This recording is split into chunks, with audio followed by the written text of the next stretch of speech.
Welcome again to our Diatom Web Academy. We're all joining together today to welcome Sylvia Lee, who's going to be presenting on the Diatom Taxonomic exam that we're putting together.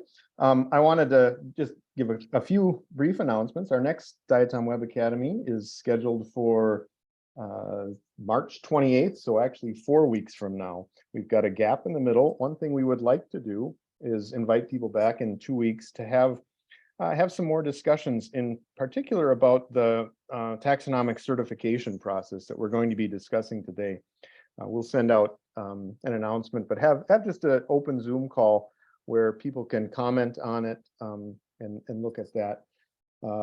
One of the things that I think that'll be an opportunity to discuss this further, and I think it would be great to even have folks from internationally who are involved in other levels of certification join us to provide context and details of what other people in the world are doing on these things. So please, if you have the opportunity, let's join us in 2 weeks on March 14th.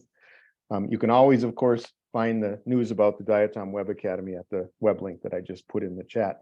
I'm going to turn things over to Sarah right now, who's going to introduce our speaker for the day. And thank you, Sarah. Sure. Well, it's my pleasure to introduce Dr. Sylvia Lee today. Sylvia is a staff scientist at the U.S. Environmental Protection Agency. She did her PhD at Florida International University, and her research has covered a real range of topics, from genes to ecosystems, different spatial scales. She's interested in diatomic ecology and taxonomy. She has also been co-teaching the course at Iowa Lakeside Lab with Mark Edlins during the summer. And she has been leading this effort at Diatom Taxonomic Certification now through the Level 1 exam and now the Level 2 exam. And so she has been a real leader for all of us. So thank you, Sylvia. And welcome to the Diatom Web Academy. Thanks. Thank you, Sarah, for the kind introduction, and welcome everyone again to the Diatom Web Academy. Again, I'm Sylvia Lee. I use she, her pronouns, and I first want to acknowledge that we are all on Indigenous lands. And today I'm joining you from the traditional lands of the Apalachicola in northern Florida. I also want to acknowledge my colleagues in the Diatom Taxonomic Certification Committee, or the TCC. We have David Burge, Jan Stevenson, Julianne Heinlein, Mark Edlin, and Sarah Spalding on the committee, as well as acknowledging Mike Broomall, who is the administrator of the Society for Freshwater Science Taxonomic Certification Program. And it's been a very big team effort by all of these folks to develop and implement the certification exams I'll be talking to you about today. Before I continue with the slides, I just want to bring up two important points related to certification. To keep the certification program sustainable for many years into the future, we really do need new committee members, especially from the private consulting world, to provide input and help make decisions that make the most sense for the community that's involved in certification. So please email us. You can see the email there, address on the title slide. If you're interested in serving on the committee and adding your voice, your ideas to influence the Diatom Taxonomic Certification process. The second point I want to highlight is a special session at the upcoming Society for Freshwater Science meeting that will be held later this year in Brisbane, Australia. our TCC member, Julianne Heinlein, is co-organizing a special session on taxonomic data quality assurance and quality control techniques to increase the effectiveness of bioassessment and taxonomic data analysis. And this session will include discussion of QA/QC efforts for diatoms, macroinvertebrates, and other organisms. And they hope to foster communication and collaboration among people working with taxonomic data. The second part of that session will focus on certification and exploring how certification could advance quality assurance of taxonomic data, not just in North America, but in other regions of the world as well. And we do know that not everyone can make it to the meeting in person in Australia. So please stay tuned for an opportunity to join the discussion and add your ideas right here on the Diatom Web Academy prior to the SFS meeting in June.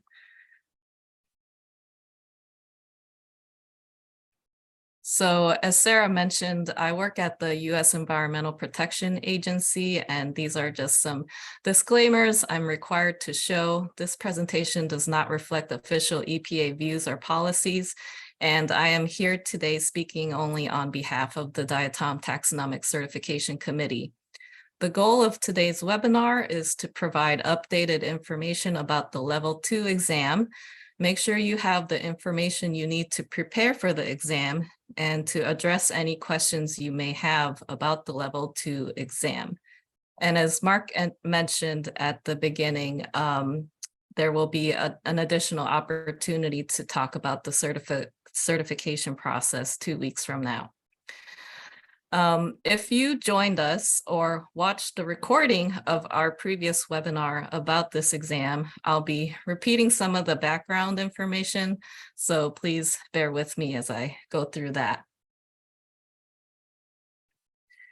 So the certification program has origins going back to data analyses that showed inconsistent taxonomy in large regional and national data sets, including EPA's National Lakes Assessment and the National Rivers and Streams Assessment. Both of these assessments are under the umbrella of the National Aquatic Resource Surveys, a program that monitors and publishes reports and data on the condition of the nation's waters. However, after finding taxonomic data issues, diatom data that were collected in these national surveys were either removed from EPA's website or not published. And later at the North American Diatom Symposium in 2017, a working group proposed that one way we can address these issues is by developing a taxonomic certification program similar to ones already existing for macroinvertebrates. There was an election to select 7 people to serve on the Diatom Taxonomic Certification Committee. And since then, we have been meeting on a regular basis, and we successfully obtained some grants in 2019 and 2020 from the Society for Freshwater Science Long Range Planning Committee. And these grants were very important in giving us the startup funding to support contractor and student hours to work on organizing images and creating collages for the Level 1 and Level 2 exams. So now we've used those startup funds, and now we're working entirely on the volunteer hours of the TCC members on top of our other work responsibilities. So thanks for everyone's patience. I know the progress has not been super fast, but we're doing the best we can. We presented the Level 1 certification exam at the National Monitoring Conference in 2019. And this conference is a national forum for all sectors involved in water quality monitoring. And there we found a lot of support and interest in certification, but also other aspects of working with diatom data to support monitoring and assessment. So certification is one of the many tools we can use to forge effective use of diatoms in these assessments. Another tool we have is what we're doing right now, the Diatom Lab Academy, by communicating diatom research and bringing our community together from all over the world by hosting these free webinars and recording them, making them accessible. We really don't intend to use certification to make things harder. We're trying to make the science better. According to Mark Edlund, it's all about the science. So please, if any of this feels like it's making your life harder, we really want to hear your feedback and work with you to make improvements to the certification process and clarify the process as well. As I mentioned, there's already a level 1 exam. And just briefly, certification at level 1 indicates an up-to-date working knowledge of North American inland diatom genera based on the information available on diatoms.org. So level 1 is certification at the genus level, not the species level. You can find more information about level 1 certification on the practitioners section of diatoms.org, where we have a webinar about the level 1 certification, similar to the one we're doing right now about level 2. You can also go to the Stroud Water Research Center website to find the names of folks who are already certified as level 1 certified taxonomists.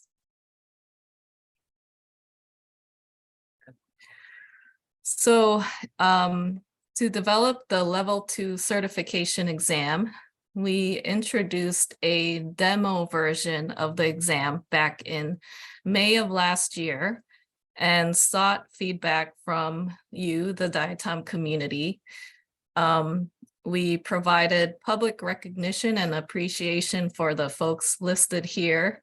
I think some of you are here with us today who tried the demo exam and provided us with written comments. And since that time, we worked on incorporating all that feedback and developing a large set of exam questions. And with those questions, we had those questions reviewed by our expert colleagues, Marina Potapova and Kalina Manoilov. And by the way, that was about 300 questions they reviewed. So it really was not a small effort. So many thanks to Marina, Kalina for their reviews and to everyone who provided feedback about the exam. So what does it mean to be level 2 certified? The level 2 diatom certification indicates knowledge of variation in diatom morphology within a species, morphological operational taxonomic units or mOTUs, and basic concepts of diatom nomenclature. And this level 2 certification is intended to indicate a practical base for using a voucher flora to identify inland diatoms at the species level.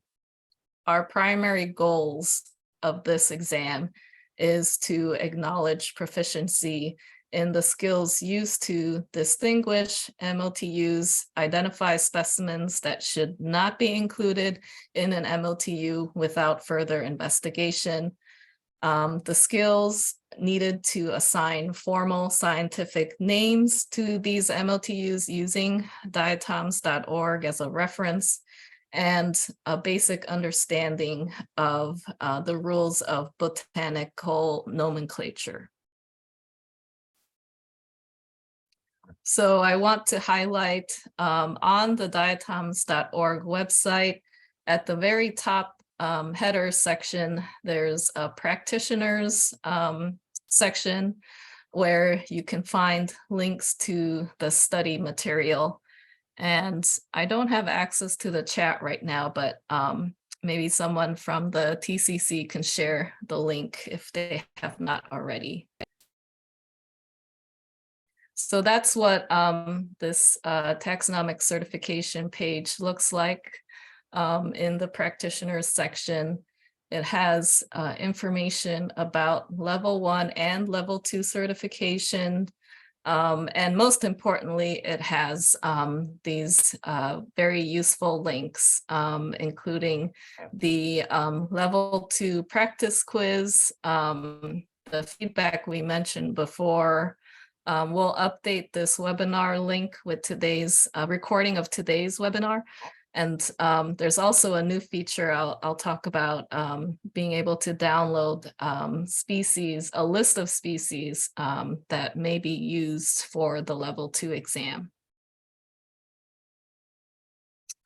So here are some logistics for the exam. This is done online, same with the level 1. So you do need to make sure that you're in a place that you have a stable internet connection. The exam is completely open notes. You can consult any reference except for another person. You will have 3 hours to complete 3 sections. But we realized in order to make the exams more accessible, we will consider requests for additional times needed for reasonable accommodations. So these 3 sections involve 60 questions in the first one, then section 2 has 30 questions, section 3 has 10, for a total of 100 questions in the exam. And to pass the exam and be certified, you'll need to get 95 of the 100 questions correct. And for a limited time, through March of 2024, there will be an option to retake the exam for free one single time without any minimum score requirements if you take the exam before this March period. That's our kind of opening release period to obtain feedback for the exam and make sure that we've addressed any major issues in this first year of the release of the exam. And diatoms.org is the reference for the exam, the main reference, and we've updated the information on there to complement what you'll see on the exam. So it's a very good idea to get familiar with the website, how to use it when you're preparing for the level 2 exam.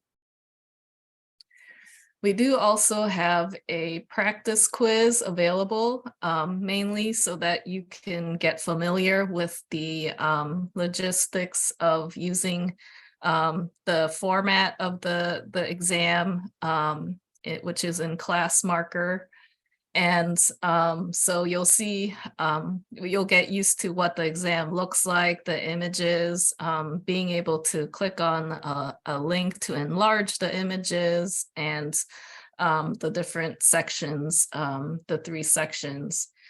The practice quiz has 15 questions. They're all in the same order. The questions are not randomized in case you wanted to ask us a question about a specific question on the quiz. And there's only 15 questions. So if you take the quiz multiple times, you'll see the same questions. All right. So when you take the exam, we thought it would be good to provide a reminder of the instructions for each of the sections as you're going through the exam. So that's the only reason why you'll see question 1 out of 103. So those 3 additional questions, it just looks like this, where it reminds you of the instructions for that section, and you just click on the first option to continue. So here's what section 1 questions look like. You will see 3 to 5 images within a morphological size series, or mOTU, on the left side of the image. And then you'll see a single specimen on the right. And the question is whether true or false this specimen fits within the morphological OTU on the left. And your response to this question should be based only on this morphological range shown by these images on the left. And you should, we recommend not considering species or morphological concepts that are beyond those illustrated in this image. For example, you don't need to use other taxonomic keys or voucher floras, publications, your personal collections, which may show different size ranges or morphological variation than what is shown here.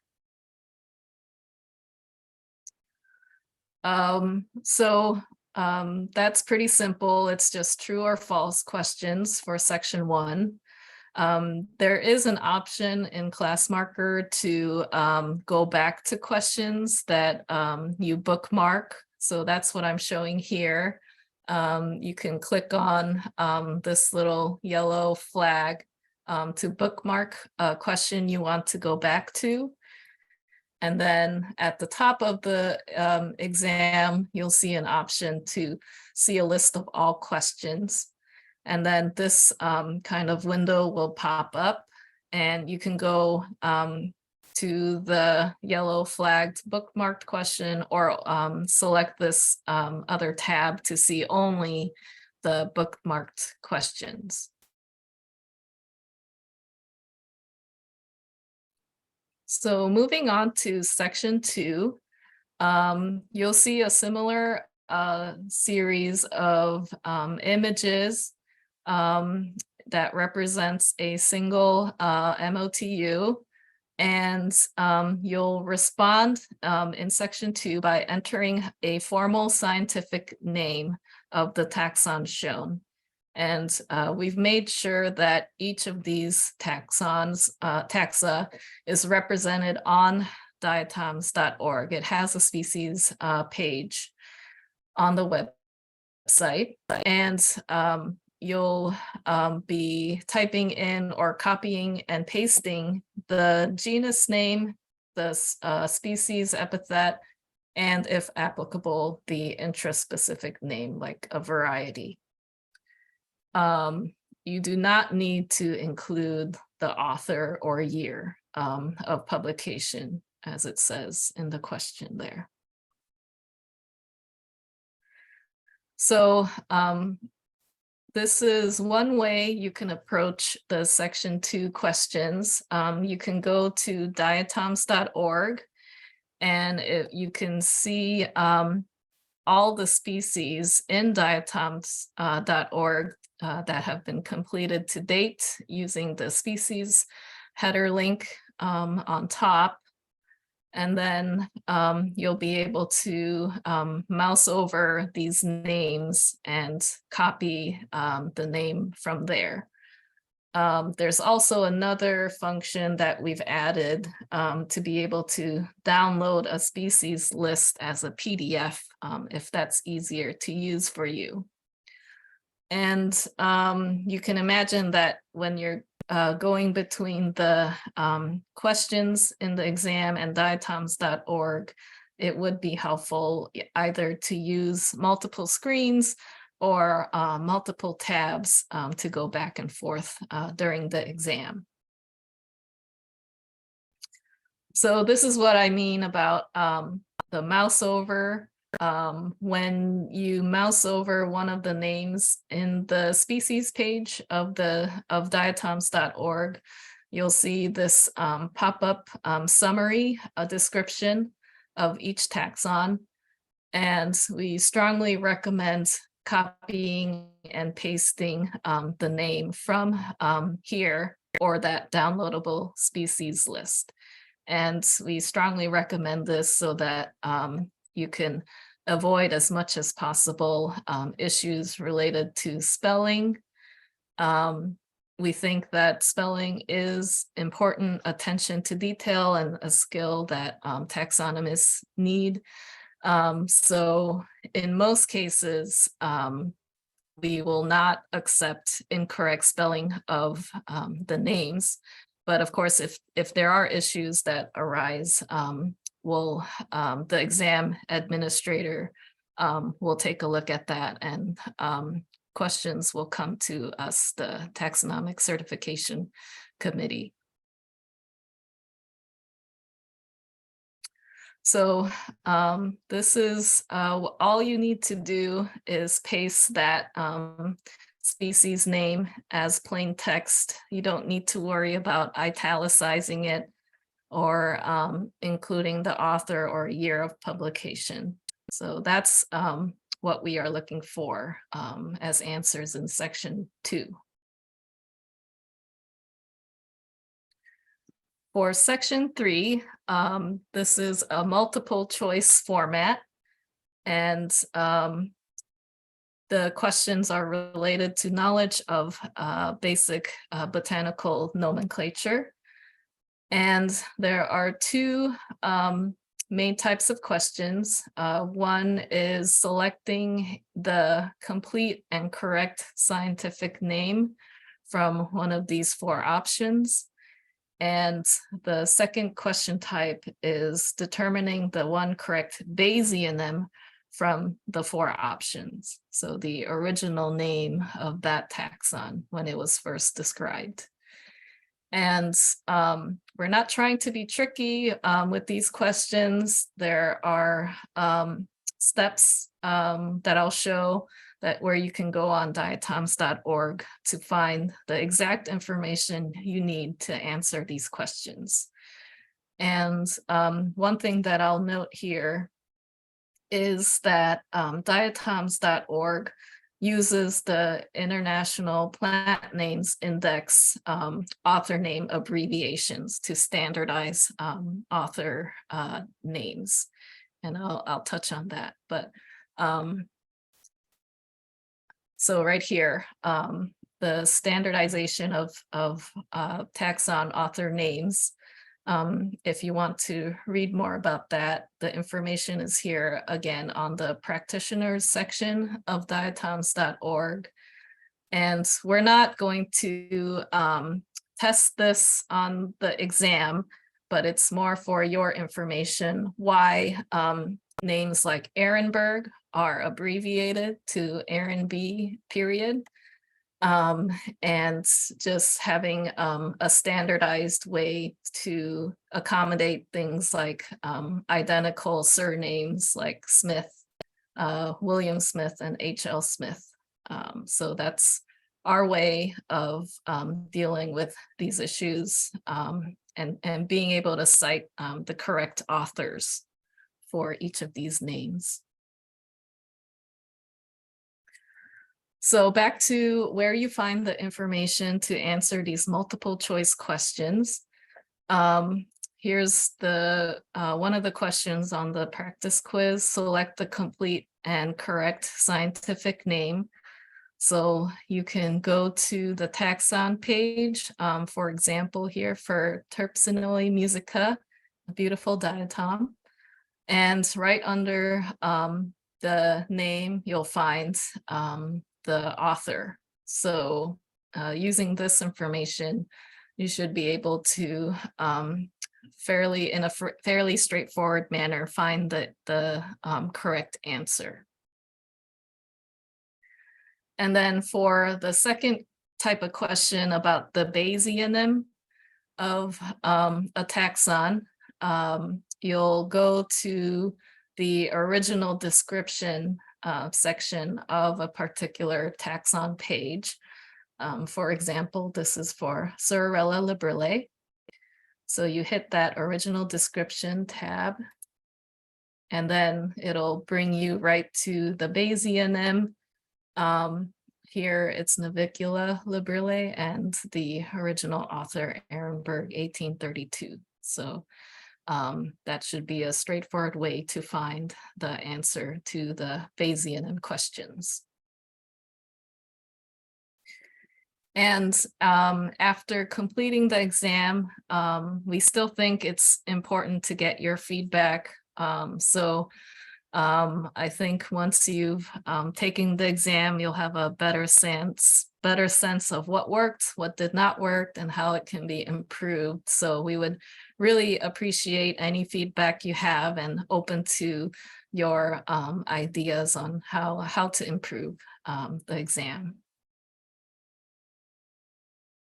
So again, this is just back to that taxonomic certification information page on the practitioners section of diatoms.org.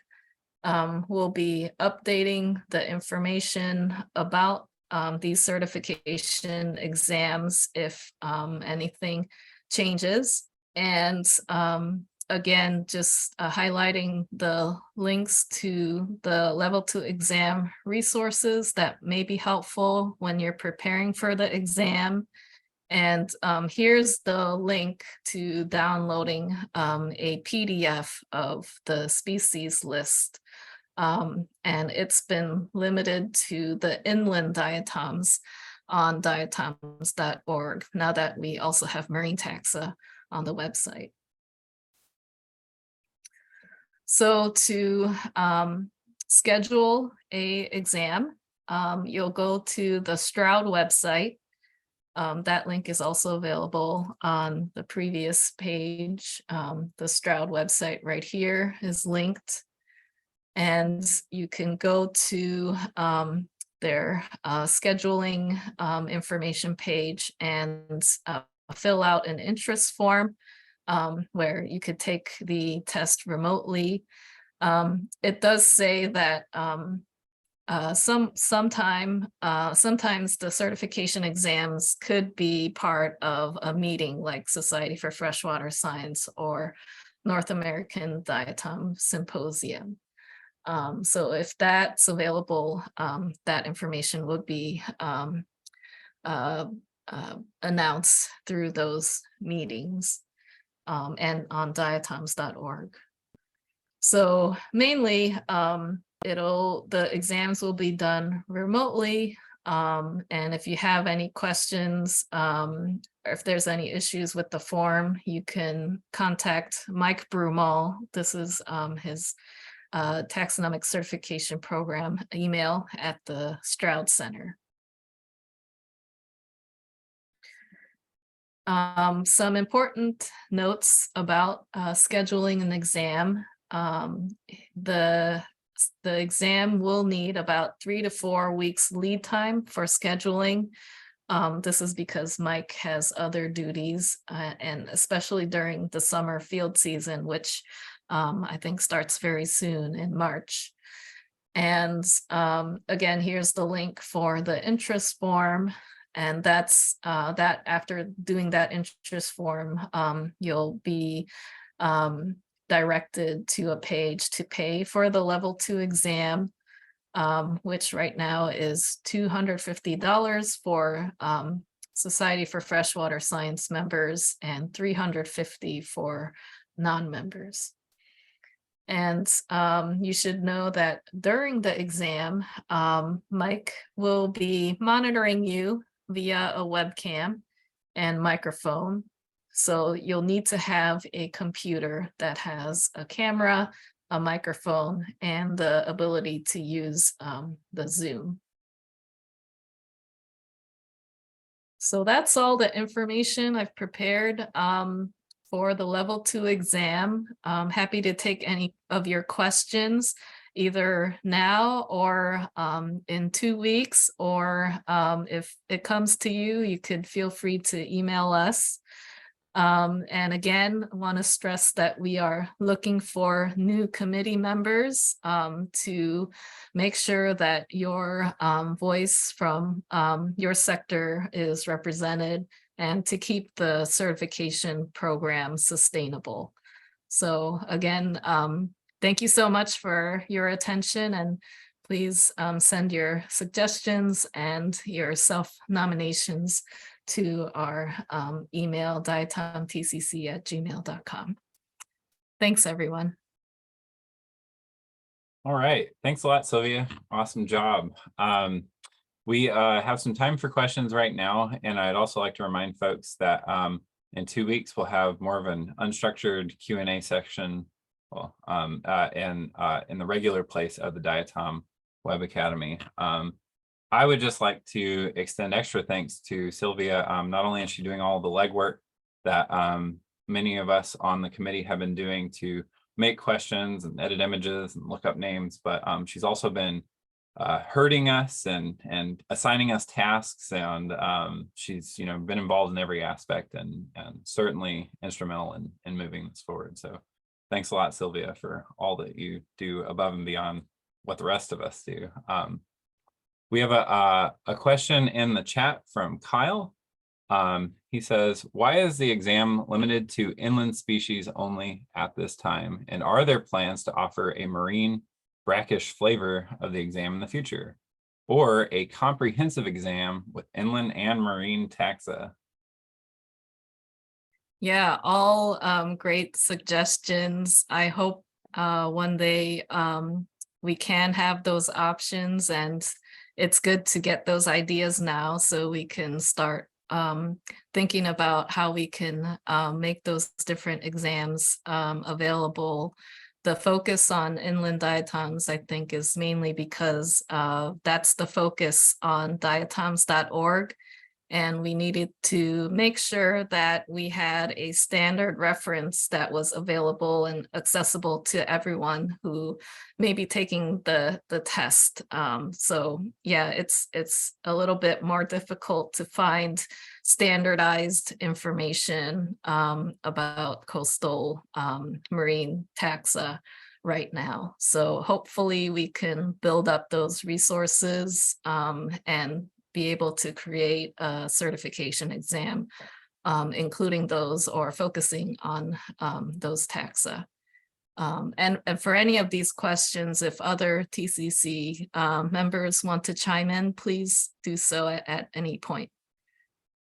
Well, I'll take your cue right there and follow up.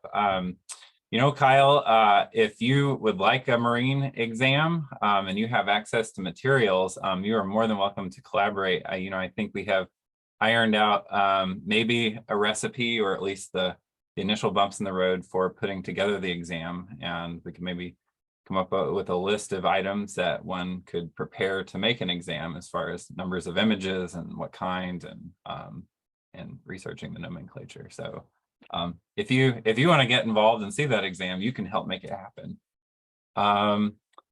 Let's see, we have Clint and Lawrence saying thank you for a wonderful talk, and thank you to the committee members. Clint wants to know, when will the level 2 exam go live for us to be able to become certified?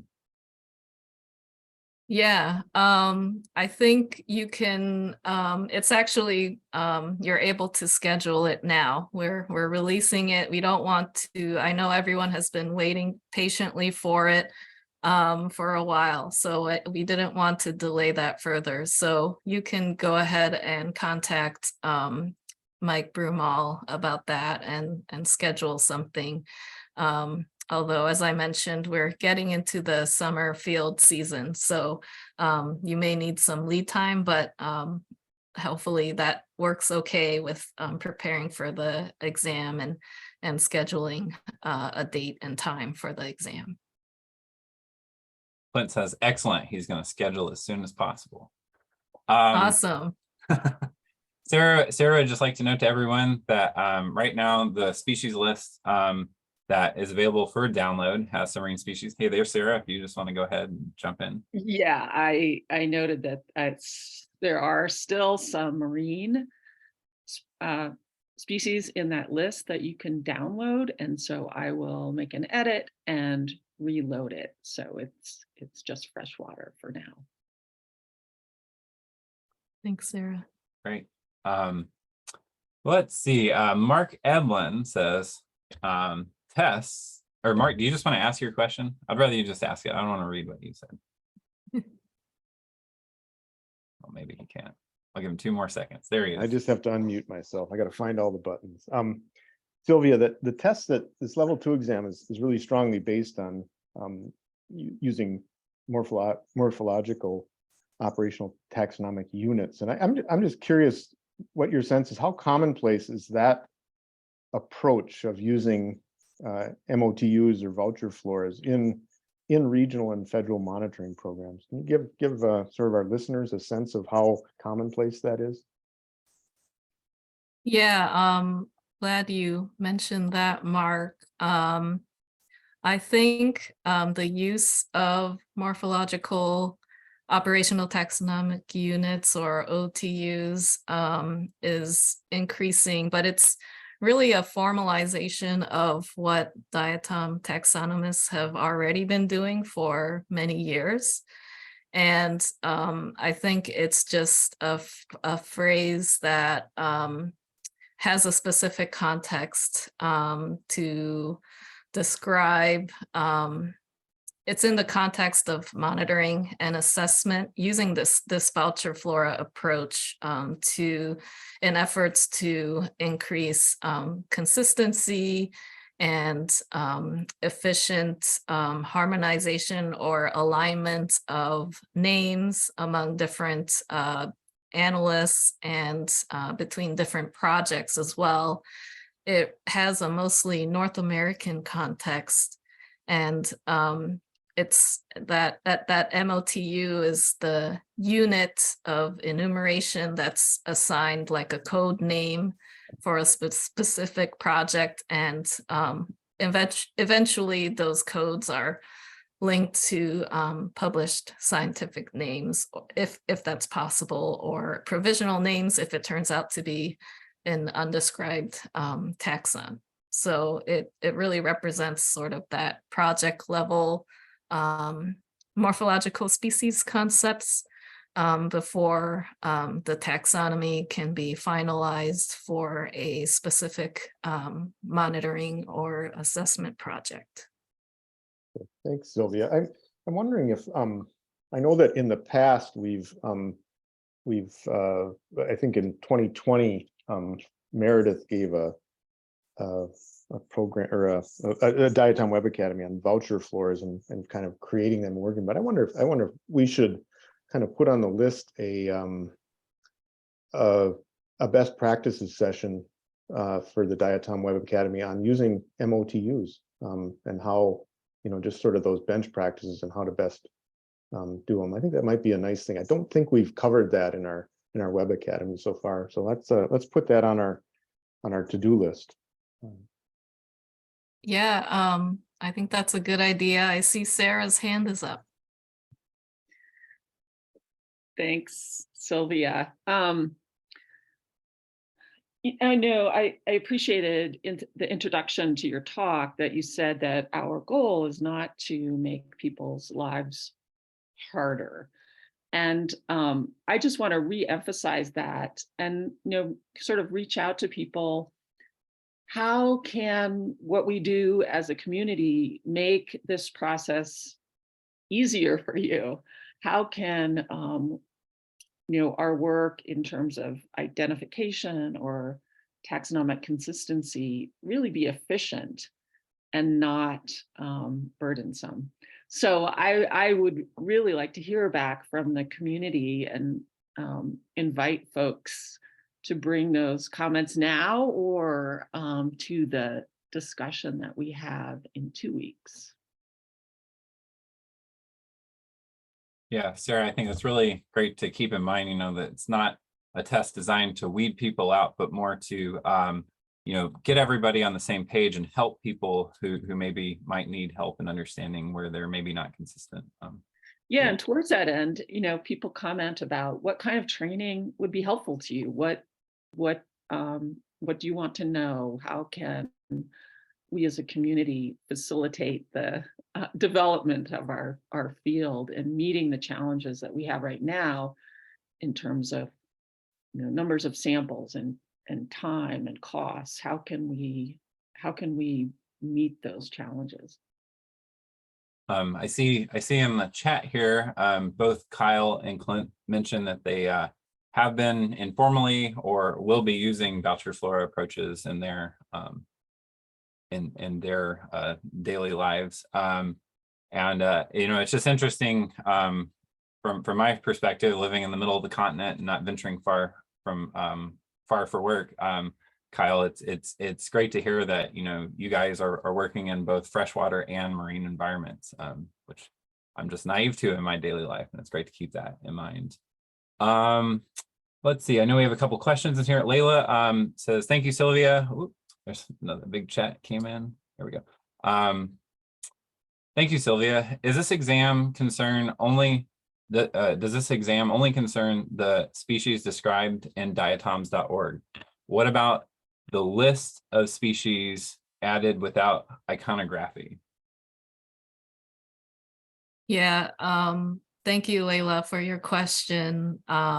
We did focus this on North American inland taxa, again, to make sure there's an accessible way to standardize the information that's available for the study materials, to make the exam as fair as possible for the resources that are available.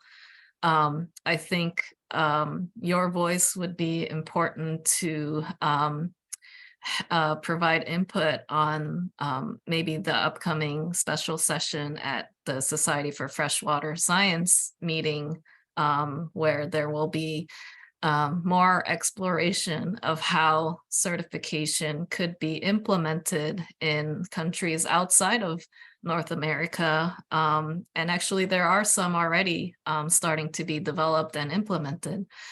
So how can we as a global community support these developments and collaborate and not have to reinvent the wheel, and make sure that the certification exams are achieving the kind of results that we're hoping for. So yeah, thank you for your question. And we have another question here from Keith Price. Hi, Keith. I don't think I've met you before, but Keith asks, are all questions weighted equally? All questions weighted equally. No assignment of higher point values for more complex question? Good question. We did consider that some of the questions may be a little harder than others, more challenging. And we really tried throughout the set of questions that we developed, we really tried to make them not trick questions in any way, and tried to make them very fair and reasonable questions. But we did identify those questions that would be at a level that's harder to answer, like a medium and hard category. And a set number of those, right now, 5 out of the 60 questions that you'll get in section 1 will come from that pool of questions that were identified as medium or hard. So in that way, we were making an effort to make it so that each exam that is the questions that are randomly selected for each person's exam will be fair across all people taking the exam. And Leila has a follow-up question. I believe I can maybe answer this really quickly, but she's asking about why we have included the genus Afrosymbella in the genus exam. And maybe I can just quickly, or Sarah or Sylvia, if you want to, please feel free to answer. But we do have some genera in diatoms.org that are what's the right word? Maybe not commonly used or found in North America, but we've included them at least at the genus level for comparison, so people are aware of them. If anybody wants to add to that, go right ahead. Julianne mentions that they, through the National Rivers and Stream Assessment, have created 9 vouchers which cover the 9 aggregate EPA regions. Sorry, chat's moving around. And the hope then is that those vouchers can be used as a comprehensive reference for North American projects. Julianne, I just want to ask, are those available right now? Are they on diatoms.org or through the EPA, or does anybody else know? That sounds really cool. They will be soon. Awesome. Yeah, I think you have a lot of people here who'll be excited to see those come out. Great, thank you very much. We have about 9 more minutes left. We will have another Q&A session in a week. And if nobody else has any burning questions at the moment, we can, or sorry, in 2 weeks, we can all depart early. Feel free to hang out and ask some questions about the exam or diatoms.org. Thank you again very much, Sylvia, for your talk today and your instrumental efforts and getting these exams move forward. The TCC would not function without you. Thanks, David. It's a team effort, so thanks everyone.